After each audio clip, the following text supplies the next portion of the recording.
Hey, what's going on, people? This is Kyle Cruz, and I'm here to debut a new segment here on our Atomic Drop Show YouTube channel, something I like to call Cruise Control.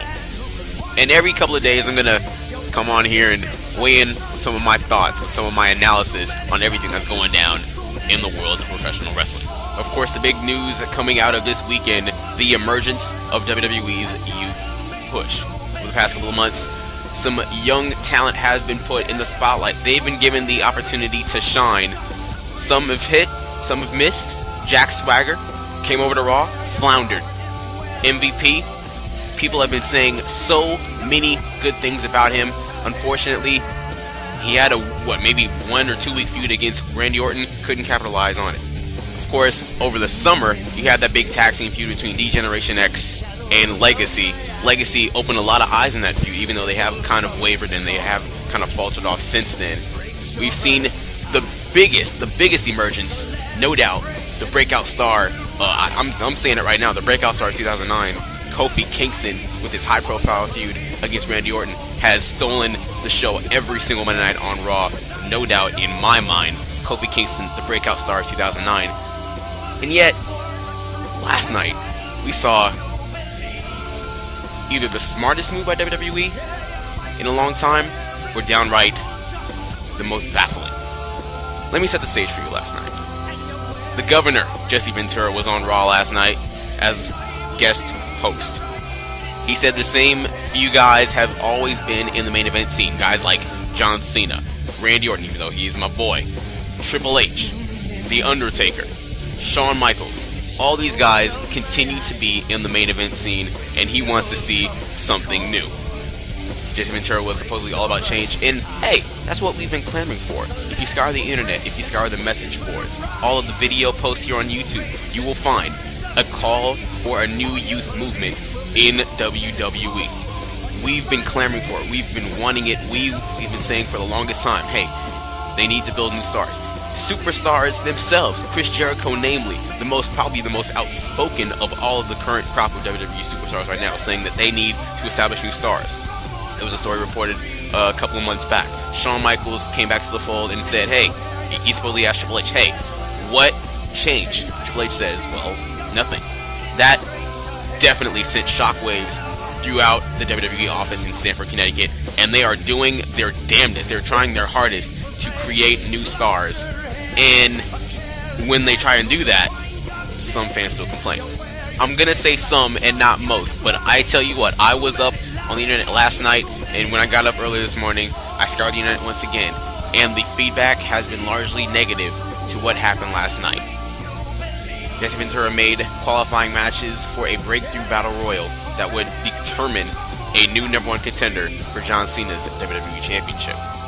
Now, the condition was to be in one of these matches, to be in one of these qualifying matches to get to the battle royal. You could not be a former WWE champion.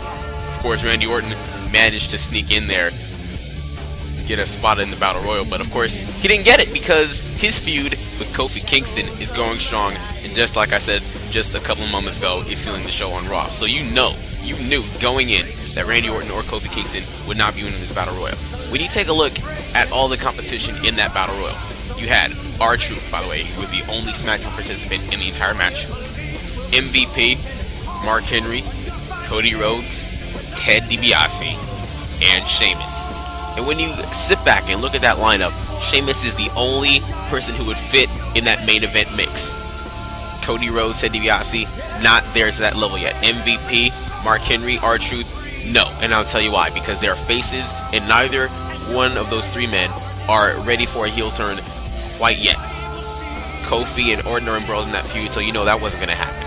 Who else is there? Sheamus, one man who has been a bright spot consistently every single week on that show. The man that they've been building up, portraying as a monster, a sheer monster, destroying everything in his path. Yes, I realize he's only beaten up Jerry the King Lawler, Jamie Noble, two guys who are definitely not in-ring competitors.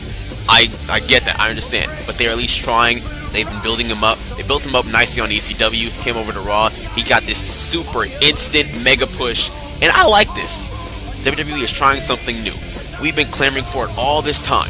WWE doesn't create new stars. They need to create new stars. They need to get some of the young talent involved in the mix. When they do, guys complain. The argument could be made, yes, it's too soon. But hey, it's too soon. So what?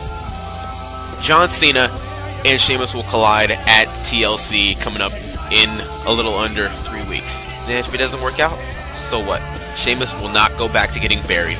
Sheamus will continue to be portrayed as this monster because, look, in the fans' eyes, even though Sheamus does not seem ready right now, they're building him up. They're taking a chance on one of the younger talent, one of the more promising talents that we've heard about. We've heard about his work in FCW. They're saying that he's very impressive. He has that special quality. He has that look. He has that thing, that it factor that WWE is looking for. I think WWE has a lot of stock invested in this guy. And I'm going to tell you something. If nothing else, this is a trial match, and the match at TLC is going to be a tables match. So whatever Sheamus lacks in wrestling skill, they have a gimmick to cover him up.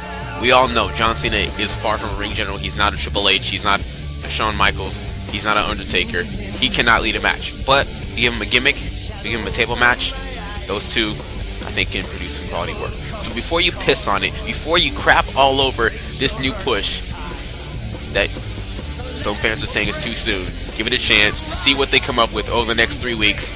You got what you wanted. The internet has clamored for this for a long time. You got what you wanted. Don't complain about it. Sit back and enjoy the ride. This has been the first edition of Cruise Control. For Just in Time, I'm Kyle Cruz. We'll see you next time.